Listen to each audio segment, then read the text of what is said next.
அமித்ஷாவின் அடுத்த ஸ்கெட்ச். திமுகவுக்கு ஆப்படிக்க போகும் மதுரை மாநாடு. ஜூன் 22 பாஜக செய்ய போகும் சம்பவம். முக்கிய புள்ளியை களத்தில் இறக்குவதால் உச்சகட்ட அதிர்ச்சியில் மு.க.ஸ்டாலின். வணக்கம் நண்பர்களே. தமிழகத்தில் உள்ள திமுக தங்கள் அனைத்து மக்களுக்கும் பொதுவான அரசியல் செய்வதாக சொல்லிக்கொண்டு இந்துக்களுக்கு மட்டும் எதிரான அரசியலை செய்து கொண்டு வருகிறார்கள். அதோடு கிறிஸ்துமஸ் நிகழ்ச்சிகளில் பங்கேற்கும் மு.க.ஸ்டாலின் நோன்பு திறக்கும் நிகழ்ச்சிகளிலும் பங்கேற்பார். ஆனால் இந்துக்களின் பண்டிகைகளில் மட்டும் பங்கேற்க மாட்டார். அந்த அளவுக்கு ஒரு இந்து விரோத அரசியலை தமிழ்நாட்டில் செய்து கொண்டிருக்கிறார் மு.க.ஸ்டாலின். இதன் காரணமாகவே தமிழ்நாட்டில் உள்ள இந்துக்கள் திமுகவுக்கு எதிராக திரும்பிவிட்டார்கள். என்றாலும் அவர் இறங்கி வருவதாக இல்லை. அதே சமயம் தமிழக பாஜக தீவிர இந்துத்துவ அரசியலை கையில் எடுத்திருப்பதால் பதட்டத்தில் காணப்படுகிறார் மு.க.ஸ்டாலின். இப்படித்தான் திருப்பரங்குன்றத்தில் இந்து முன்னணி சார்பில் இந்துக்கள் எல்லாம் போராட்டத்தில் ஈடுபட்ட போது திமுக ஆட்டம் கண்டு போனது. இதே போல பாஜக சார்பில் எல் முருகன் வேல் யாத்திரை நடத்திய போதும், அண்ணாமலை எண்மண் எண்மக்கள் யாத்திரை நடத்திய போதும் ஏற்பட்ட எழுச்சியை பார்த்து ஆட்டம் கண்டு போனார் மு.க.ஸ்டாலின். காரணம், கடந்த காலங்களைப் போல அல்லாமல் இப்போது இந்துக்கள் எல்லாம் ஒன்றிணைய தொடங்கிவிட்டார்கள். இப்படி இந்துக்கள் ஒன்று சேர்ந்தால் அது திமுகவின் வாக்கு வங்கிக்கு ஆப்படித்துவிடும் என்பதால் அவர் அச்சப்படுகிறார். மத ரீதியாக அவர்கள் ஒன்று சேர்ந்து விட்டால் ஜாதி ரீதியாக பிரிக்க முடியாது என்றும் ரொம்பவே கவலைப்படுகிறார் மு.க.ஸ்டாலின். இந்த நேரத்தில் தான் டெல்லி பாஜக தமிழ்நாட்டில் இன்னும் பெரிய அளவில் கால் ஊன்றும் முயற்சியாக தமிழ் கடவுளான முருகனை தற்போது கையில் எடுத்துள்ளது. அதன் முதல் கட்டமாக மதுரையில் ஜூன் 22 முருகன் மாநாடு நடத்த பாஜக திட்டமிட்டு உள்ளது. இந்த மாநாட்டில் ஆந்திரா துணை முதலமைச்சர் நடிகர் பவன் கல்யாண் பங்கேற்கிறார். சனாதனத்தின் மீது அதிக நம்பிக்கை கொண்டவரான பவன் கல்யாண் இனி தொடர்ந்து தமிழக பாஜக சார்பில் நடைபெறும் அனைத்து பிரச்சாரங்களிலும் பங்கேற்க போகிறார். இது இந்துக்களை பாஜக பக்கம் திருப்பும் முயற்சி மட்டுமின்றி தமிழ்நாட்டில் உள்ள தெலுங்கு பேசும் 42 லட்சம் மக்களின் ஓட்டுகளையும் பாஜக பக்கம் திருப்பும் முயற்சியாகும். அதை டார்கெட்டாக வைத்தே நடிகர் பவன் கல்யாண் இறக்கிவிடப்படுகிறார். இதன் காரணமாக மு.க.ஸ்டாலின் பெரிய அளவில் பதறத் தொடங்கியிருக்கிறார். அதனால் கடந்த 10 நாட்களுக்கு முன்பே இந்த முருகன் மாநாட்டுக்கு அனுமதி கேட்டு கடிதம் அனுப்பிய போதும் அவர்கள் இன்னும் அனுமதி கொடுக்கவில்லையா? இது சம்பந்தமாக கோட்டை வட்டாரத்தை பாஜக அனுப்பிய போது முருகன் மாநாட்டுக்கு அனுமதி கொடுப்பது பற்றி முதலமைச்சர் இன்னும் எந்த முடிவும் எடுக்கவில்லை, அதை கிடப்பில் போட்டு வைத்திருக்கிறார் என்று கூறியுள்ளார்கள்.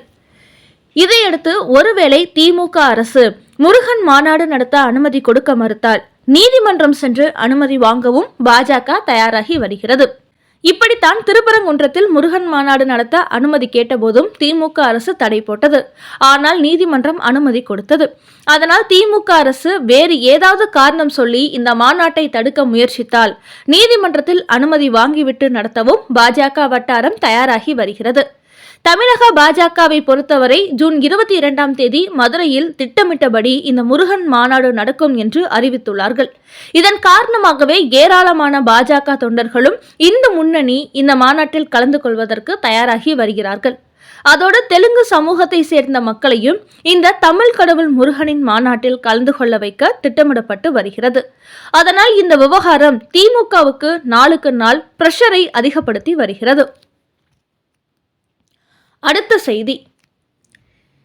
இளைய காமராஜரா வசமாக மாட்டிக்கொண்ட விஜய். நடிகர் விஜய் தனக்கென்று எந்த ஒரு தனி கொள்கையும் இல்லாமல் திராவிட அரசியலின் அதே கொள்கையை கையில் எடுத்துக்கொண்டு தமிழக வெற்றி கழகத்தை தொடங்கியிருக்கிறார். அதோடு இவரிடத்தில் உங்கள் கட்சியின் கொள்கை என்னவென்று கேட்டாலே எதுவும் தெரியாது. வெற்றி பெற வேண்டும், முதலமைச்சர் ஆக வேண்டும் என்ற ஒரு ஆசை மட்டும்தான் அவரிடத்தில் இருந்து வருகிறது. அது மட்டுமின்றி சினிமாவில் நடித்து வந்த காலகட்டத்தில் தமிழ்நாட்டு மக்களுக்காக இவர் எந்த ஒரு போராட்டங்களிலும் கலந்து கொண்டதில்லை. இப்போது வரை ஏசி அறைக்குள் உட்கார்ந்து கொண்டு அரசியல் செய்யும் ஒரு நபராகத்தான் அவர் இருந்து கொண்டிருக்கிறார். ஆனால் இந்த நேரத்தில் இளைஞர்களை தன் பக்கம் இழுக்கும் முயற்சியாக பள்ளி மாணவ மாணவிகளுக்கு பரிசுகளை கொடுத்து வருகிறார். அந்த வகையில் இந்த ஆண்டு தேர்வில் வெற்றி பெற்ற மாணவ மாணவிகளுக்கு அவர் சான்றிதழ் வழங்கும் போது அந்த மேடையில் பேசிய ஒருவர் விஜயை இளைய காமராஜர் என்ற ஏகத்துக்கு புகழ்ந்து தள்ளினார். ஆனால் இப்படி விஜயை இளைய காமராஜர் என்று அவர் சொன்னதற்கு அரசியல் வட்டாரங்கள் மட்டுமின்றி பொதுமக்கள் மத்தியிலிருந்தும் கடுமையான எதிர்ப்புகள் எழுந்திருக்கிறது. அந்த வீடியோவை விஜய் கட்சியினர் சோசியல் மீடியாவில் வெளியிட்டதை அடுத்து பொதுமக்கள் கடுமையான கமெண்ட் கொடுத்து வருகிறார்கள். அதில் கர்ம வீரர் காமராஜர் எப்படிப்பட்ட தலைவர் தெரியுமா? அப்படிப்பட்டவருடன் விஜய் இணைத்து பேசலாமா? இது போன்ற விஜயை இளைய காமராஜர் என்று சொல்பவர்கள் காமராஜரின் பின்னணியை தெரிந்து கொண்டு பேச வேண்டும். காமராஜர் என்பவர் தான் முதலமைச்சராக இருந்த காலகட்டத்திலேயே அவருக்கு சொந்த வீடு கிடையாது, வங்கியில் கணக்கு இல்லை, சொந்தமாக ஒரு கார் கூட இல்லை. அவர் இறக்கும்போது அவரது சட்டை பாக்கெட்டில் வெறும் 120 ரூபாய் மட்டுமே இருந்தது. அப்படிப்பட்ட ஒரு தலைவரை இந்த காலத்தில் மட்டுமல்ல, எந்த காலத்திலும் பார்க்க முடியாது. ஆனால் இந்த விஜய்க்கு எத்தனை ஆயிரம் கோடி சொத்து உள்ளது தெரியுமா? அவரிடத்தில் எத்தனை நவீன ரக கார்கள் உள்ளது தெரியுமா? கோட்டை மாதிரி பங்களா வைத்திருக்கிறார். பனையூரில் அவருக்கு பனை வீடு மிகப்பெரிய அளவில் உள்ளது. அதனால் தனது அரசியல் ஆதாயத்திற்காகத்தான் முதலமைச்சராக வேண்டும் என்பதற்காக மாணவ மாணவிகளுக்கு கல்வி உதவி செய்து மக்களின் கவனத்தை இழுத்து வரும் விஜயை இளைய காமராஜர் என்று சொல்வது ஒரு போலித்தனமானது. இப்படி காமராஜருடன் நடிகர் விஜயை ஒப்பிட்டு அவரது மதிப்பு மரியாதையை கெடுத்து விடாதீர்கள் என்று விஜயை இளைய காமராஜர் என்று பேசிய நபருக்கு நெட்டிசன்கள் சோசியல் மீடியாவில் செருப்படி கொடுத்து வருகிறார்கள். அடுத்த செய்தி, பாட்டாளி மக்கள் கட்சி பிரச்சனைக்கு பாஜக காரணமா? நயினார் நாகேந்திரன் கொடுத்த பதில். தற்போது பாட்டாளி மக்கள் கட்சியின் டாக்டர் ராமதாசுக்கும் அன்புமணிக்கும் இடையே கடும் மோதல் நடந்து வருகிறது. இதன் காரணமாக கட்சி 2 துண்டுகளாக உடைய போகிறது என்று கருத்துக்கள் வெளியாகி வருகின்றன. அதோடு அன்புமணி ராமதாஸ் முழு கட்சியின் கைப்பற்றி விடுவார் என்றும் கூறப்படுகிறது. இந்த நேரத்தில் இன்று மீடியாக்களை சந்தித்த பாஜக தலைவர் நயினார் நாகேந்திரன் இடத்தில் பாமகவில் ஏற்பட்டுள்ள அப்பா மகன் மோதலின் பின்னணியில் பாஜக இருப்பதாக கூறப்படுகிறதே என்று ஒரு கேள்வி கேட்டார்கள். அதற்கு நயினார் நாகேந்திரன் பதிலளிக்கையில், பாமகவில் ஏற்பட்டிருப்பது அவர்களது உட்கட்சி பிரச்சனை. இதற்கும் எங்களுக்கும் எந்த சம்பந்தமும் இல்லை. அதோடு கடந்த மக்களவை தேர்தல் வரை பாஜக கூட்டணியில் பாட்டாளி மக்கள் கட்சி இருந்த நிலையில் சட்டமன்ற தேர்தல் கூட்டணி சம்பந்தமாக பேச்சுவார்த்தை நடைபெற்று கொண்டிருக்கிறது. இன்னும் கூட்டணி டீல் ஓகேவாகவில்லை என்றாலும் பாட்டாளி மக்கள் கட்சியை தேசிய ஜனநாயக கூட்டணிக்கு வருமாறு அழைப்பு விடுத்து வருகிறோம். ஆனால் அவர்களின் கட்சி பிரச்சனைக்கு பாஜக தான் காரணம் என்று சொல்வது கண்டிக்கத்தக்கது. இதை சில ஊடகங்கள் திட்டமிட்டே பரப்பி வருகின்றன. அதிலும் டாக்டர் ராமதாஸ், அன்புமணி ஆகியோர் அரசியல் தெரியாதவர்கள் அல்ல.